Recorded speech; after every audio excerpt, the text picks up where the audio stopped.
கர்த்தருடைய நாம் மகிமைப்படுவதாக. சங்கீதம் 79:9 படி, எங்களை ரட்சிக்கும் தேவனே, நீர் உமது நாமத்தின் மகிமை நிமித்தம் எங்களுக்கு உதவி செய்து உமது நாமத்தின் நிமித்தம் எங்களை விடுவித்து எங்கள் பாவங்களை நிவிர்த்தியாக்கும்.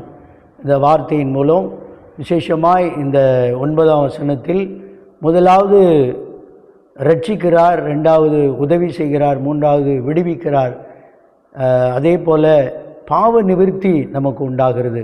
தேவன் முதலாவது இக்கட்டினின்று நம்மை ரட்சிக்கிறார், அதே போல் இக்கட்டினின்று நமக்கு உதவி செய்கிறார், அதே போல் இக்கட்டினின்று விடுவித்து நம்முடைய பாவங்களை நிவர்த்தி செய்கிற தேவனிடத்தில் நமக்கு வரக்கூடிய இந்த பூமியில் உலகத்தில் வரக்கூடிய எல்லா இக்கட்டுகள் எவ்வளவோ நம்மை சூழ்ந்திருக்குது.